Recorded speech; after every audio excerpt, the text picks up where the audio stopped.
বিরতির পর স্বাগত। গোটা রাজ্য জুড়ে একেবারে শীতের আমেজ, আর শীত মানেই বনভোজন।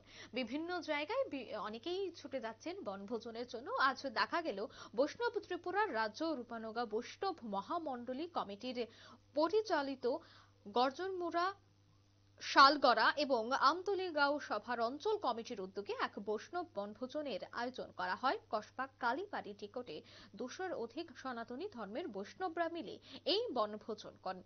উপস্থিত ছিলেন বৈষ্ণব সংগঠনের অঞ্চল কমিটির সভাপতি কমল গোস্বামী, অঞ্চল কমিটির সম্পাদক খোকন শর্মা, রাজ্য কমিটির সম্পাদক অনিল গোস্বামী সহ বৈষ্ণবরা উপস্থিত ছিলেন।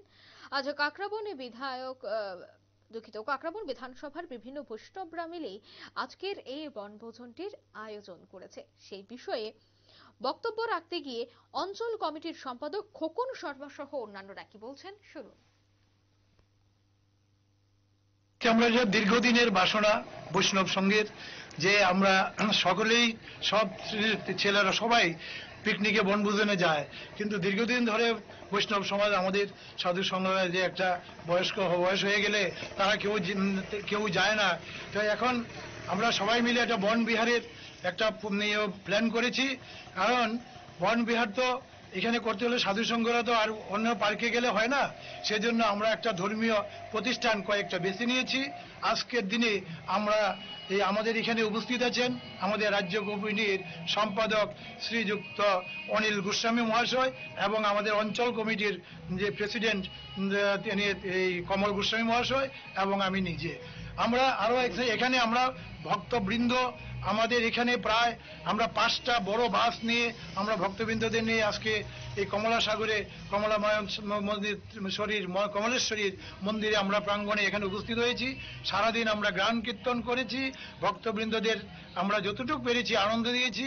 এখন আমরা প্রসাদ আমাদের হচ্ছে, প্রসাদ বিতরণ হচ্ছে। এখন প্রসাদ পাওয়ার পরে আমরা সকলে মিলে আবার আমরা ঐক্যবদ্ধ হয়ে আমরা এই 14 দেবতার মন্দিরে যাব। ওইখান থেকে আসার পথে সাই বাবার মন্দির এবং আমরা এখানে কাঠিয়া বাবার মন্দির, আমরা আরো 2-3টি মন্দির আমরা দর্শন করাবো এবং করব। এই জন্যই হ্যাঁ, কোন কোন পঞ্চায়েত থেকে আমরা এখানে শালগড়া, হদ্রা, গর্জনমুড়া এবং আমতলী, আমরা এই 5টা পঞ্চায়েত নিয়ে আমাদের একটা আঞ্চলিক সম্মেলন, বৈষ্ণব সম্মেলন হয়েছিল কিছুদিন আগে। তাই এখানের থেকেই আমরা আবার এই সমস্ত ভক্তবৃন্দদেরকে নিয়ে আমরা 5টা বাস গাড়ি নিয়ে আমরা এখানে উপস্থিত হয়েছি। কতজন বৈষ্ণব? প্রায় 240 হবে বৈষ্ণব এখানে। আপনারা শুনলেন বৈষ্ণবদের বক্তব্য। প্রায় 200-র অধিক সনাতনী ধর্মের বৈষ্ণবরা আজকের এই বনভোজনে উপস্থিত হয়েছেন। প্রত্যেকেই হরিনাম সংকীর্তন করেন, প্রসাদ গ্রহণ করেন, তারপরে তারা একে বিভিন্ন মন্দিরে যাবেন। অর্থাৎ আজকের গোটা দিন কিন্তু তারা সংকীর্তনে মেতে উঠেছেন। আমরা বিভিন্ন সময় দেখতে পাই যে একেবারে শীতের আমেজে বা শীতের সময় অনেকেই বনভোজন করেন। এবারে দেখা গেছে বিভিন্ন বৈষ্ণবরা মিলে আজ বনভোজনে মিলিত হয়েছে। নিয়ে নিচ্ছে ছোট একটি বিজ্ঞাপন বিরতি, সঙ্গে থাকুন।